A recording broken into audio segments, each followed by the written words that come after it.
Pagi ini saya akan sharing sama saudara satu kebenaran firman Tuhan yang pagi ini saya berikan judul perjanjian Tuhan.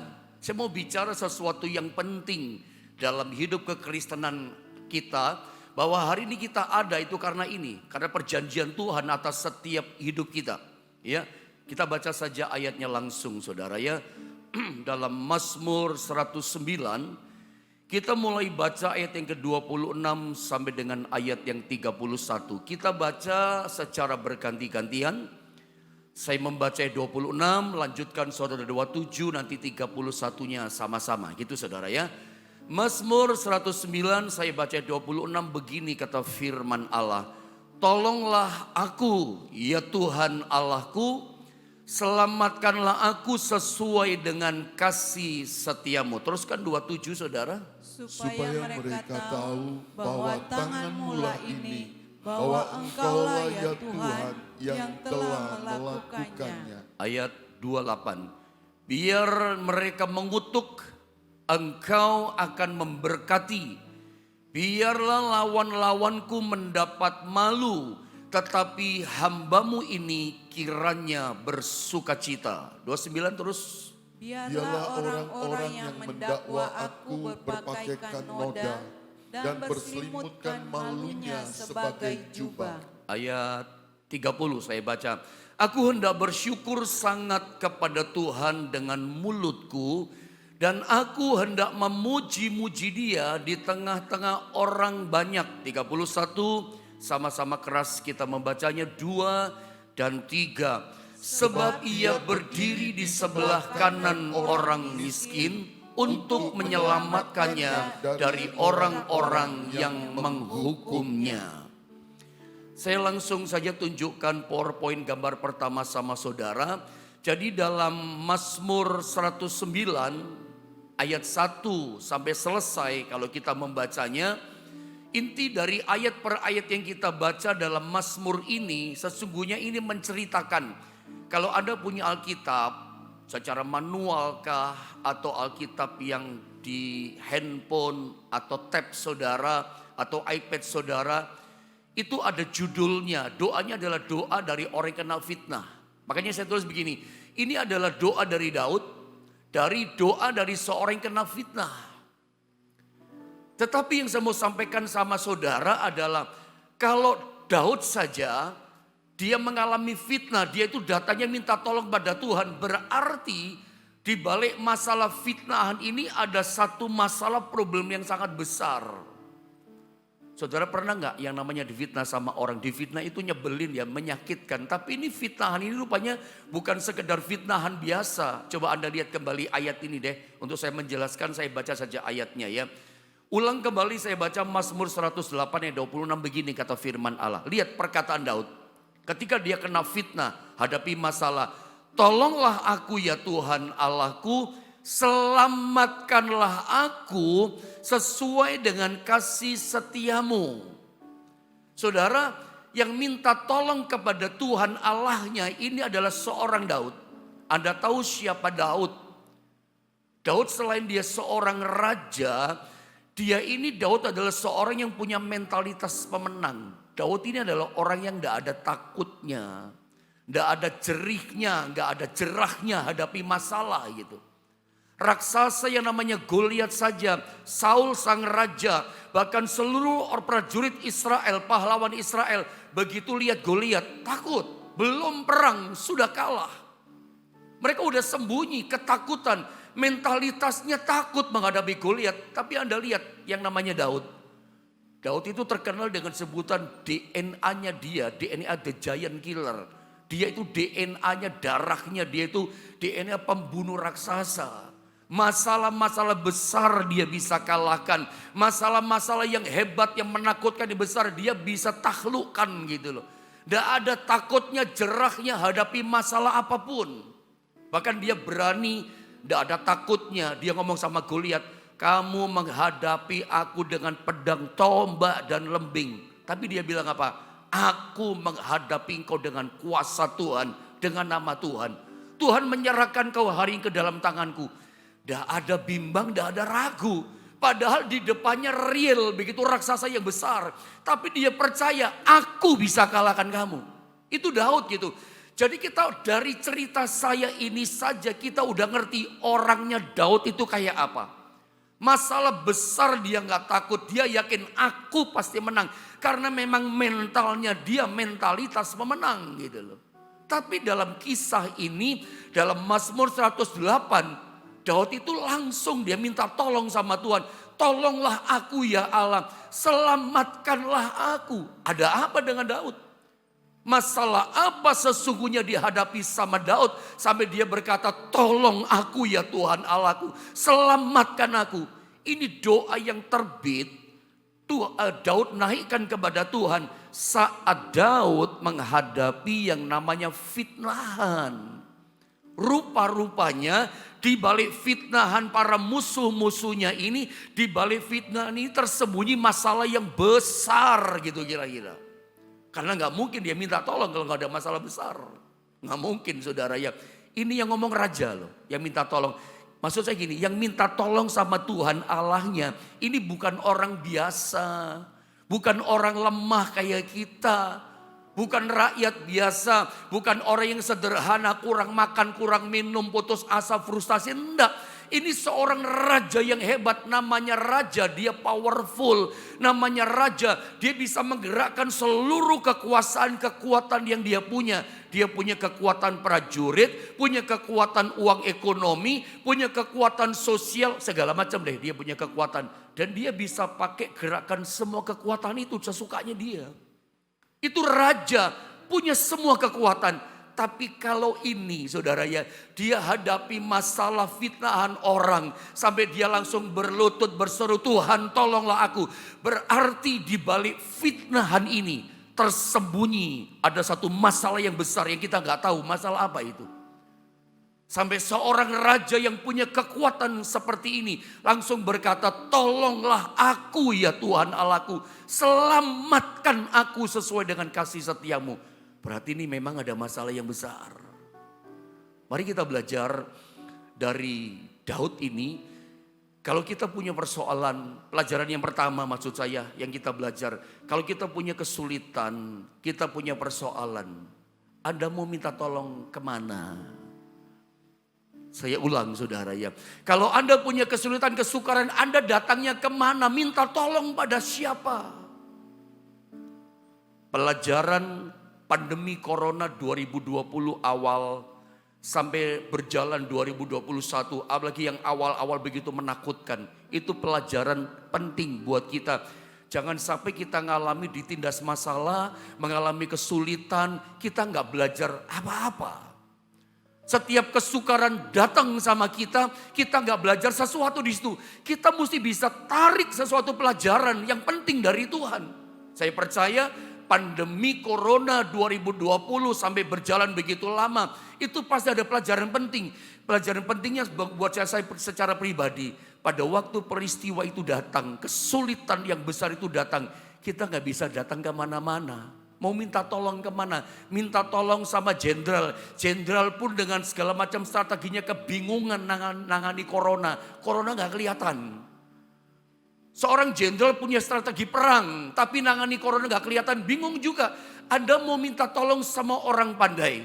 Kita minta tolong sama orang pintar. Orang pintar juga kebingungan nangani masalah itu. Iya kan saudara ya. Bisa belajar sesuatu kan dari peristiwa itu. Kebingungan, minta tolong sama medis. Waktu itu medis juga kebingungan. Bagaimana caranya mengatasi? Saya yakin semua kita hari itu pelajaran gini. Kita cuma datang sama Tuhan. Karena masalah yang berat itu gak kelihatan waktu itu. Kita cuma Tuhan tolonglah aku. Betul tidak? Tuhan selamatkan aku. Setiap tarikan nafas kita, setiap kita melangkah pergi kemanapun, cuman kita berkata, Tuhan lindungi aku, Tuhan tolong aku, Tuhan selamatkan aku. Itu peristiwa mengajar kita sesuatu yang sangat penting. Saya cuman kasih gambaran sama saudara, tiru Daud, dia raja yang hebat. The giant killer, pembunuh masalah-masalah besar, raksasa dia bisa taklukkan. Tapi hari itu, dia rupanya sedang menghadapi masalah yang sangat berat. Sampai dia berkata, Tuhan Allahku tolong aku, selamatkan aku. Mari kita belajar. Yang pertama berkatnya buat kita. Kalau ada punya masalah, mau berat, mau sedang, apa saja masalah kita. Datanglah nomor satu, minta tolong kepada Tuhan. Kita mau datang kemana? Kalau engkau pagi ini bukan kebetulan. Mungkin kau baru bergabung dengan channel YouTube GSPDI Jombang atau akun Facebook Johannes Naftali. Baru dengar ibadah ini, baru dengar firman Allah ini. Aku berkata kepadamu, bukan kebetulan saudara ibadah pagi ini. Terutama kau sedang punya persoalan, kau berbeban berat hadapi masalahmu. Tuhan tahu, Tuhan sanggup menolong setiap saudara.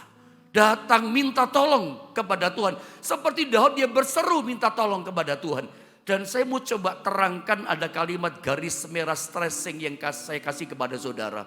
Daud berkata begini, tolonglah aku ya Tuhan Allahku. Lalu dia berkata begini, selamatkanlah aku, ada kata sesuai dengan kasih setiamu. Daud ini adalah seorang yang ngerti yang namanya perjanjian Tuhan. Daud adalah seorang anak Tuhan yang dikasih Tuhan, yang ngerti bagaimana caranya mendapatkan pertolongan. Bagaimana caranya mendapatkan kemenangan, mujizat, berkat dari Tuhan. Dia ngerti itu.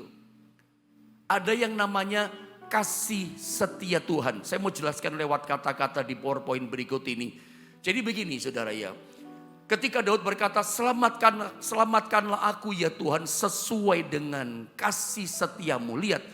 Jadi begini kesimpulan saya, Tuhan itu menyelamatkan umatnya, Tuhan itu menyelamatkan setiap kita. Bukan saja karena kita umatnya itu minta tolong sama dia. Tuhan tolonglah aku, selamatkan aku sesuai dengan kasih setiamu. Tuhan selamatkan kita, Tuhan tolong kita. Itu bukan sekedar atau sebatas karena kita yang minta tolong sama Tuhan. Tapi begini, dia tolong kita karena ada ini. Karena ada yang namanya perjanjian. Perjanjian apa? Perjanjian itu namanya adalah kasih setianya. Saya berharap dari kalimat ini Anda bisa mengerti. Kenapa sih Tuhan tolong kita? Itu bukan karena sekedar kita minta tolong sama Tuhan. Karena Tuhan itu ada janji sama kita. Tuhan itu melepaskan janji sama kita. Janji itu namanya kasih setia Tuhan. Dan Tuhan kalau janji sama kita pakai sumpah. Sumpah itu namanya kasih setia gitu loh. Makanya saya kasih tambahan di sini. Di dalam bahasa Inggris kata perjanjian itu disalin dengan kata covenant. Bedakan covenant dengan promise. Covenant versus promise itu berbeda. Dua kata ini sangat berbeda. Kayak kutub utara sama kutub selatan. Kalau Tuhan covenant. Jadi covenant atau dalam bahasa Ibrani berit. Itu adalah Tuhan melepaskan janjinya kepada kita manusia. Itu covenant. Kata covenant itu hanya khusus boleh dipakai untuk Tuhan saja. Tuhan yang berikan janji kepada kita umatnya. Aku berjanji kepadamu. Apa sih janji Tuhan kepada kita? Dia menebus dosa kita. Dia menyelamatkan kita. Dia memberkati kita. Iya kan? Kalau Anda baca sepanjang Alkitab dari mulai Kejadian sampai Wahyu. Tuhan itu banyak kasih janji-janji sama kita. Dia tebus dosa kita. Dia ampuni kita. Dia sembuhkan sakit kita. Kita yang hancur terpuruk Tuhan pulihkan. Yang rendah diangkat sama Tuhan. Yang kekurangan diberkati. Yang lemah dikuatkan. Dan sepanjang Alkitab ribuan janji-janji Tuhan dilepaskan, diberikan untuk kita. Dan setiap perjanjian itu, berit itu, covenant itu, Tuhan pakai sumpah. Artinya apa? Dia gak mungkin ingkar. Dia gak mungkin bohong. Dia gak mungkin kelepasan kata, kebablasan ngomong janji sama kita. Meskipun janjinya rasanya gak mungkin terjadi sama kita. Gak mungkin kita alami. Tapi Tuhan itu gak pernah kebablasan salah ngomong. Meskipun gak mungkin. Itu bisa kita alami. Asal, ini saya tulis begini. Perjanjian itu bersifat begini. Ini adalah perjanjian dari dua belah pihak. Tuhan berjanji kepada kita. Tapi janji ini terikat, ada ikatan. Di mana masing-masing pihak itu harus melakukan bagiannya, mesti aktif. Gak boleh pasif, kitanya pasif. Nggak bisa saudara ya. Jadi kalau kita lakukan bagian kita sesuai dengan perjanjian, ya Tuhan pasti melakukan bagiannya. Apa yang dijanjikannya Tuhan ya pasti terjadi. Ya pasti kita alami meskipun tidak mungkin. Ingat, karena dia berjanji itu pakai sumpah. Beda kalau manusia yang berjanji. Orang peribahasa Jawa itu punya bahasa. Karena saya tinggal di tanah Jawa, di Jawa Timur. Sedikit banyak, terutama masa-masa kecil saya itu kan komunikasi pakai bahasa Jawa. Saya orang ngomong bahasa Jawa kromo inggil ya ngerti gitu. Cuman kadang-kadang ngomongnya agak kesulitan gitu. Tapi dulu waktu semasa-masa remaja ya komunikasi kromo inggil tuh ya bisa saudara ya. Ada peribahasa bahasa Jawa biar cepat. Istilahnya begini, esok dele sore tempe. Pagi dele orang ngomong, sore udah berubah jadi tempe. Pagi ngomong A, sore berubah ngomong B. Kamu kan ngomong gini, enggak aku enggak ngomong gitu kok. Lo bisa berubah. Orang Jawa katakan mencela-mencele, mulutnya berubah-berubah. Nggak bisa dipegang perkataan. Itu kalau manusia, perjanjian manusia sama manusia begitu namanya itu promise. Manusia suka ingkar janji. Tuhan janji kepada kita, covenant, buried. Itu janjinya pasti digenapi. Tuhan nggak mungkin orang Jawa bilang mencela-mencele. Ngomong A ya A digenapi. Kalau dia berjanji aku sembuhkan kamu. Kalau kita terikat dengan perjanjian itu. Oh pasti kita alami kesembuhan. Aku berjanji memulihkan kamu. Pasti kita dipulihkan. Asal kitanya aktif pegang perjanjian itu. Kita percaya kepada perjanjian itu. Ada mau contoh? Lihat Abraham. Tuhan karena pernah berjanji pada Abraham. Kasih buried covenant kepada Abraham. Abraham, kamu nanti punya anak perjanjian namanya Ishak. Mereka tertawa. Makanya kasih nama Ishak karena tertawa kan, mentertawakan. Kadang kita itu Tuhan berjanji yang terlalu gak mungkin gak masuk akal. Kadang dalam diri kita tertawa dengan janji itu. Atau kadang-kadang kita pegang janji Tuhan, orang tertawakan kita. Stres itu orang, tapi kita taat melakukan. Kadang kita mentertawakan, kadang orang mentertawakan kita ketika kita pegang taat teguh perjanjian itu. Apa janji Tuhan kepada Abraham? Punya anak. Digenapi enggak? Digenapi. Memang sempat tertunda. Kenapa tertunda? Ya mereka enggak aktif pegang perjanjian. Mereka Abraham dan Sarah coba menolong sendiri pakai cara sendiri perjanjian itu. Lewat apa? Menolong diri sendiri. Dikasih Hagar sama istrinya. Sarah kasih Hagar pada Abraham. Lahirlah anak Ismail. Tapi Tuhan katakan, tapi itu bukan anak perjanjian.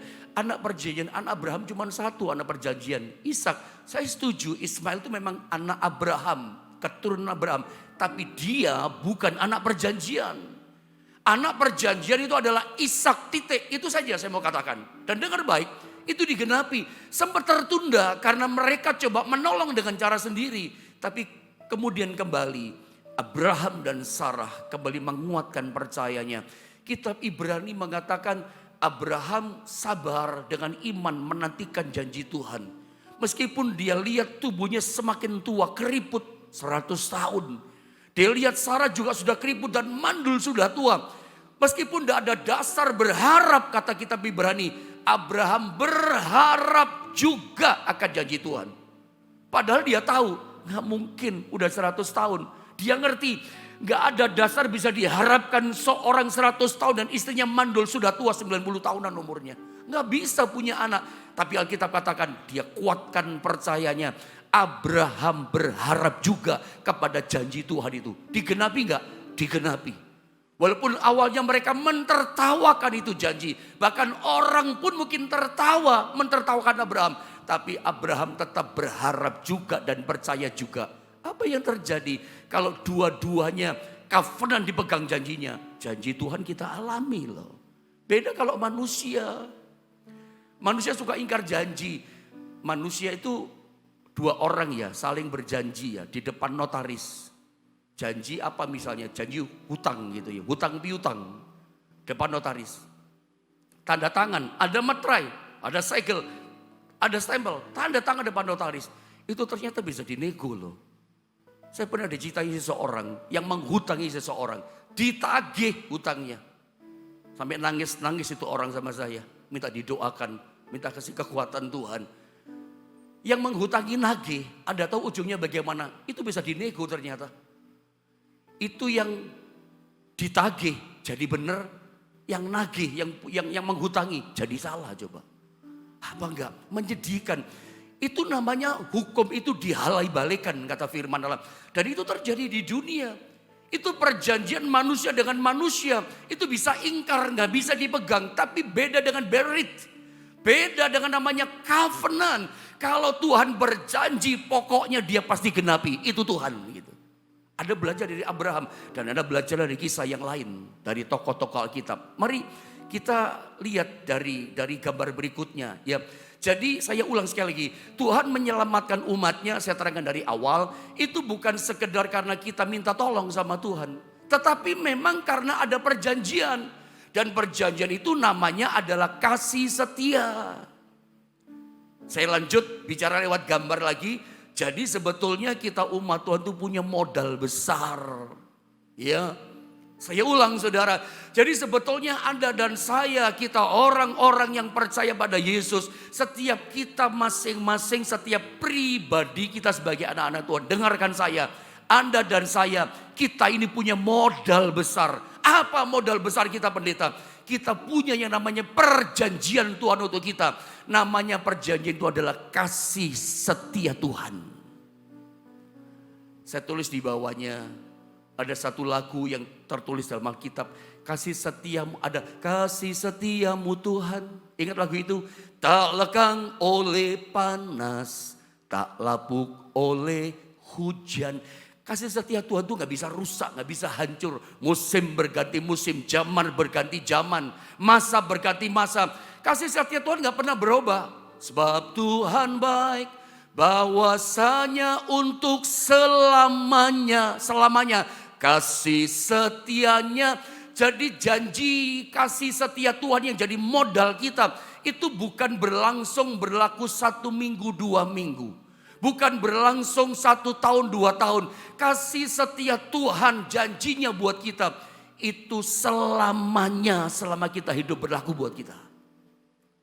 Jadi itu menjadi modal besar kita. Jadi saya ulang saudara ya. Kalau kita berdoa Tuhan tolong kita. Itu sebetulnya bukan sekedar karena kita minta tolong. Memang Tuhan udah berjanji kok. Apa sih janji Tuhan? Dia ampuni dosa kita, itu janjinya. Dia selamatkan kita. Ya, janji Tuhan adalah memberkati kita, memulihkan kita, menyembuhkan kita. Kasih setia Tuhan itulah perjanjiannya atas kita. Jadi kalau kita lihat janji Tuhan banyak. Kalau saya tanya sama saudara, tadi malam pada waktu Anda tidur. Ya, ada nyamuk nempel di pipi saudara, nempel di tangan saudara, nyamuk nempel gigit di jidat saudara. Saudara tahu nggak pada waktu malam? Saya jamin nggak ada yang tahu. Waktu kita tidur tadi malam, kita nggak tahu apa-apa. Apa Anda pernah menyadari tahu gitu bahwa ternyata Anda nggak lihat tanpa sepengetahuan saudara. Ternyata ada rekan-rekan bisnis saudara, kompetitor usaha saudara itu ternyata sedang merencanakan yang jahat sama saudara. Mau jegal saudara, punya rencana busuk yang jahat, mau hancurkan usaha saudara, mau cut proyek saudara, mau cut job saudara, mau bikin mati usahamu. Saya mau tanya, apa saudara tahu? Bahwa ternyata ada orang merencanakan yang busuk. Ada orang merencanakan yang jahat banget sama saudara, mau dibikin susah hidup saudara. Apa saudara tahu di luar sana? Nggak tahu. Tapi kalau hari ini saudara tetap happy, usaha bisnis kerjaan saudara tetap jalan, tetap lancar jobnya, rezeki tetap ada, berkatnya tetap saudara bisa makan. Anda tahu itu dari mana? Itu perjanjian kasih setia Tuhan. Itu pertolongan kasih setia Tuhan. Kita itu nggak tahu apa-apa, tapi Tuhan tolong kita coba. Ada orang merencanakan jahat, Tuhan yang tolong kita, Tuhan yang gagalkan. Memang itu semua sudah ada dijanjikan sama Tuhan. Dan kita itu akan alami. Kalau kita aktif pegang perjanjian itu, asal kita hidup benar, karena perjanjiannya akan berlaku. Pasti Tuhan kasih syarat, asal hidup kita benar, asal kita dekat sama Dia, asal kita setia sama Dia. Tidak ada takut, tidak ada bimbang, tidak ada ragu. Tapi percaya pada janji Tuhan, oh janji Tuhan pasti kita alami. Meskipun kita nggak tahu ada orang merencanakan kejahatan, tapi kita tetap aman dalam lindungan Tuhan. Itu janji kasih setia Tuhan. Ketika saudara punya anak kuliah di luar kota, kerja di luar kota, cucu Anda, anak saudara sekolah di luar kota, atau di kota tapi di sekolah, Anda tahu apa yang terjadi? Anda nggak tahu. Dia bergaul sama siapa, dia kemana, komunitas temannya siapa aja kita nggak tahu. Kemarin ada berita terbaru ya, ada seorang mahasiswa di Sleman, Yogyakarta dimutilasi, potong 2, bagian besar 2, tapi yang kecil-kecil 62 potongan, direbus, dimasak, dikuliti. Dan kasus-kasus seperti itu biasanya memang saya suka bilang gay. Teman saya pernah dikuliti juga, seorang worship leader di Bandung luar biasa. Karena ternyata dia salah bergaul gitu. Kelihatannya baik-baik saja, salah bergaul. Kita nggak tahu dia bergaul sama siapa. Kita orang tua kan cuma begini, ada perjanjian kasih setiamu Tuhan. Cuman itu kan kita. Saya mau cuma bilang sama saudara, Tuhan itu tolong kita. Bukan sekedar karena kita berkata, Tuhan tolong aku, selamatkan aku. Karena ada perjanjian Tuhan yang pasti digenapi. Nama perjanjian itu adalah kasih setia Tuhan. Dan itu saya ulang, modal besar kita sebagai anak Tuhan. Itu loh saudara. Makanya cinta Tuhan lah. Mengasihi Tuhan hidup kita. Itu modal kita, kasih setia Tuhan yang berlangsung selama-lamanya untuk setiap kita. Saya lanjut masuk 27, masih ada waktu. 27 dikatakan begini, supaya, saya ingin kita baca sama-sama deh daripada kita bengong saudara ya. Sama-sama kita baca Mazmur 1927 ayatnya 1, 2, dan 3. Supaya mereka tahu bahwa tangan-Mu lah ini, bahwa Engkaulah ya Tuhan yang telah melakukannya. Yang ngomong Daud loh, kembali kepada konteks raja dia. Pada akhirnya dia mengalami pertolongan dari kesimpulan ayat ini. Supaya mereka tahu, musuhnya tahu, orang sekitarnya tahu, wilayah kerajaan tahu. Bahwa ternyata gini, masalah kasus yang berat tadi, fitnah orang di balik ada masalah yang besar. Supaya mereka tahu, orang tahu, yang di luar sana tahu. Bahwa tangan-Mu lah ini, kata Daud. Bahwa Engkaulah Tuhan yang telah melakukannya, yang telah menyelamatkannya. Saudara, ada sesuatu pelajaran penting dari ayat ini. Tangan-Mu lah Tuhan yang melakukannya ini. Saudara, kadang kalau kita datang minta tolong sama manusia, permisi bicara, maafkan kata-kata saya. Kita minta tolong sama manusia. Seringkali manusia memang mau tolong kita. Tapi ada pamrihnya. Ada motivasinya. Ada udang di balik batu. Orang datang senang minta tolong sama kita. Ujungnya ada kepentingannya gitu loh. Tapi beda dengan Tuhan. Kalau Tuhan itu tolong kita. Kalau Tuhan ya tolong kita. Memang udah kelihatan dia bekerja. Kadang-kadang kita minta tolong sama Tuhan. Kita berkata begini. Kelihatannya lambat. Tapi meskipun tangan Tuhan kalau tolong kita lambat. Tapi pasti ditolong. Pasti ditolong. Cepat lambat pasti ditolong. Kalau kita minta Tuhan tolong kita dan tangan Tuhan turun tangan menolong kita. Itu kita seperti nggak lihat dia sedang bekerja. Tapi nanti ujungnya mulut kita. Orang di luar sana, tetangga kita, kenalan kita berkata, ini pasti tangan Tuhan. Kalau enggak tangan Tuhan, enggak mungkin dia ngalami itu. Oh dia orangnya kayak gitu. Ini kalau dia bisa dipulihkan, dia bisa tertolong. Ini pasti perbuatan tangan Tuhan. Orang pun bisa langsung tahu, orang pun bisa langsung memutuskan. Ini pasti tangan Tuhan. Gitu. Oh, dia cuma lulusan SMA kok. Nggak punya pengalaman itu. Tapi kok dia bisa sukses, dia bisa berhasil. Itu pasti tangan Tuhan. Kok dia bisa diberkati luar biasa, ini pasti tangan Tuhan. Orang itu bisa langsung ngerti, ini tangan Tuhan, ini pekerjaan tangan Tuhan. Kenapa? Ada banyak orang lebih pintar dari kita. Ada banyak insinyur, profesor, dokter lebih jago dari kita. Banyak yang nganggur hari ini. Banyak yang kekurangan job hari ini. Banyak yang kesulitan proyek hari ini. Tapi kalau hari ini sudah tetap jalan lancar, tetap ada berkat sama Tuhan. Anda tahu itu dari mana? Kalau enggak tangan Tuhan, tangan siapa? Itu tangan Tuhan. Kadang-kadang Anda mesti belajar dari Tuhan. Tuhan itu kadang-kadang enggak kecepatan. Memang seperti itu. Baca Kejadian sampai Wahyu.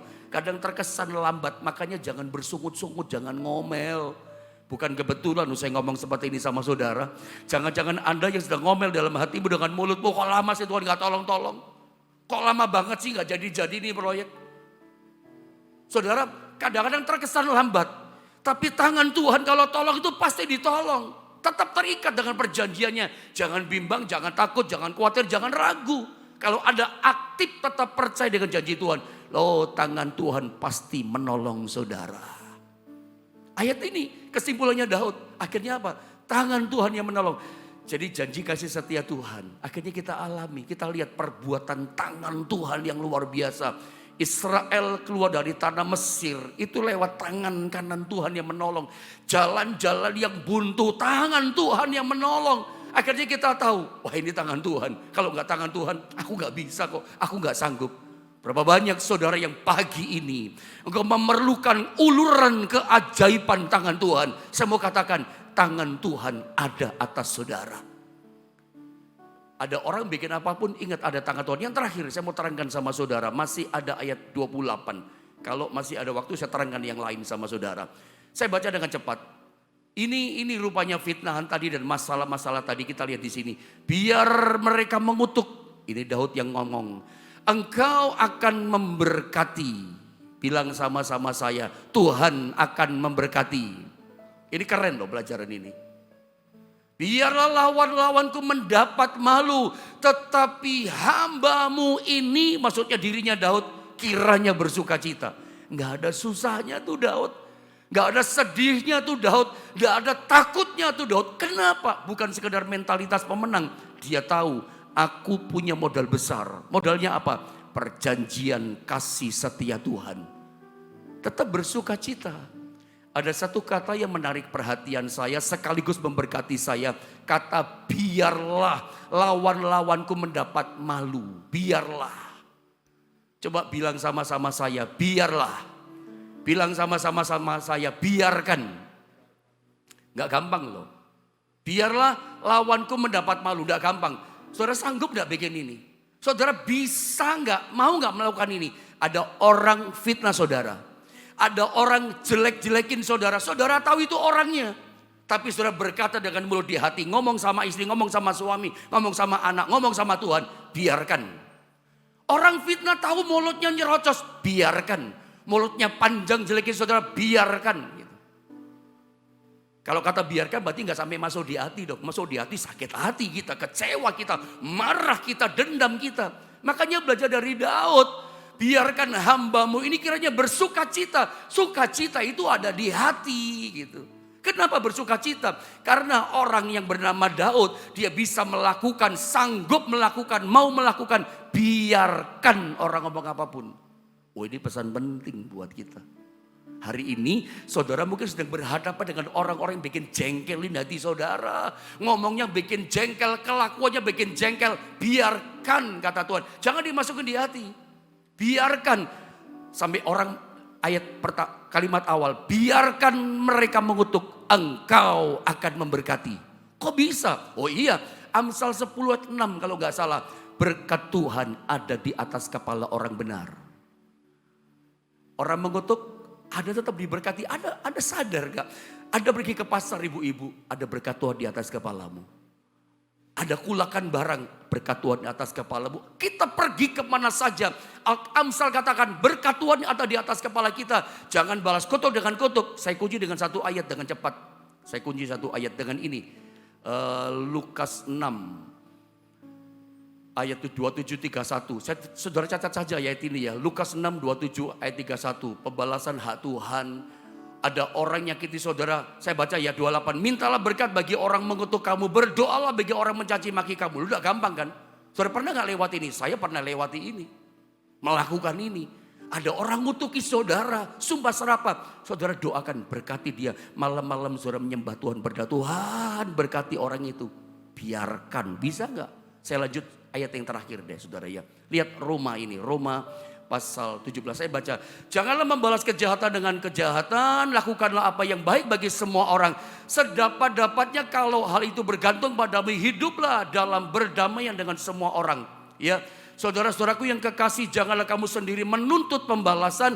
Tetapi berilah tempat kepada murka Allah. Sebab ada tertulis, pembalasan itu adalah hakku. Akulah yang akan menuntut pembalasan, firman Tuhan. Dan seterusnya, lihat ayat yang ke-20 saya baca terakhir 20. Tetapi jika seterumu lapar, ini luar biasa, berilah dia makan. Jika ia haus, berilah dia minum. Dengan berbuat demikian, sama-sama kita baca kata kamu, 2, 3. Kamu menumpukan bara api di atas kepalanya. Bara api di atas kepalanya itu sebetulnya artinya menumpukan kebaikan di atas kepalanya. Kalau Anda ada orang ngutukin saudara, jahat sama saudara, musuhin saudara, saudara berbuat baik sama dia. Dia nanti kan bingung saudara ya. Coba bayangkan saudara ada bara api di atas kepala seseorang. Arang yang panas, dia pasti gini kan, gelisah. Orang jahat ada berbuat baik. Ada orang gak baik, ada tetap berbuat baik. Itu kan gelisah orang. Orang jadi gak enakan sama saudara. Satu kali ada seorang ibu datang kepada pendetanya. Panggil pendetanya, Boksu, tolong doakan suami saya. Ada apa suamimu? Tolong doakan suami saya biar berubah. Tiap kali sarapan paginya tempeleng pipi saya. Kalau kalah judi tempeleng kaki saya, pipi saya. Lalu si Boksu katakan gini, apakah kamu sudah taruh bara api di atas kepala suamimu? Si ibu katakan, belum sih, saya belum pernah lakukan. Tapi saya sering menyiram kopi di atas kepala suami saya. Pantesan ditempeleng saudara ya. Bara api di sini itu bicara tentang kebaikan. Taruh kebaikan. Jadi orang memusuhi taruh kebaikan. Amsal katakan apa? Rezekinya dia, berkat orang memusuhi saudara dipindahkan sama saudara. Sebab ada berkat di atas kepala orang benar. Jadi ingat saudara ya, yang jahat biarkan berlalu. Berkat Tuhan turun atas saudara. Mari.